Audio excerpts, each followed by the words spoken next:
Fall is one of the best times ever, in fact, because it's time to plant bulbs. And bulbs are so easy. It's a simple process as dig, drop, done. Dig your hole, drop your bulb in, put a little fertilizer in with it, and cover it up and you're done. Basically, that's how difficult they are.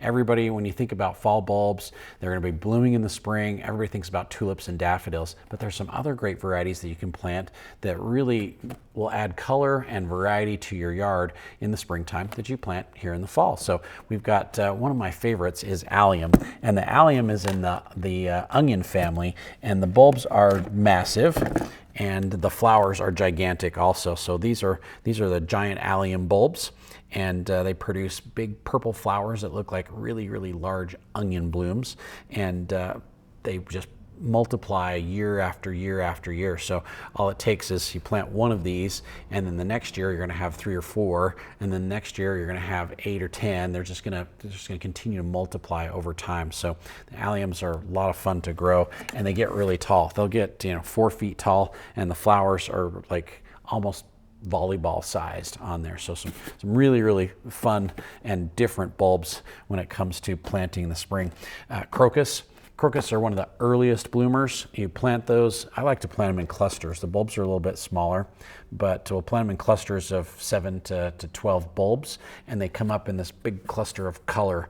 And very, very early, just shortly after the snow melts, you'll have your crocus come up, and so easy to plant that a lot of people will dig little small holes in there, even in their lawn, and put the crocus in there, because as soon as the snow melts and the lawn starts to green up, you got flowers popping up all over the place in the lawn. But you got to be careful with your weed killers if you're putting bulbs in your lawn. Hyacinths, also deer resistant, so all 3 of these are fairly deer resistant, so you don't have to worry about the deer coming and nibbling on your bulbs. But the allium, the hyacinths are nice larger bulbs. They produce really big flowers, and they smell amazing. So if you haven't ever planted hyacinths, the hyacinths are great to let them bloom. Cut them, bring them inside, because the scent is just absolutely outstanding on the hyacinths. When you're planting, love to dig those holes, depending on the size of the bulb, about 4 to 6 inches deep. A little bit of bulb food down in the bottom. Make sure you feed them whenever you're planting bulbs. We want to put that Dutch bulb food down the bottom. Put your bulb on top, cover it up. Make sure and water your bulbs. They've got to be watered in the fall so that you've got some good soil moisture to get those flowers those bulbs to root and start to develop a flower bud for the next year. And then last but not least, our double tulip here. The bigger the bulb, the larger the flowers, and so you want to find the largest bulbs around. But this is a double flowering tulip, and a lot of people don't realize that they look a lot like peonies. They're really, really pretty.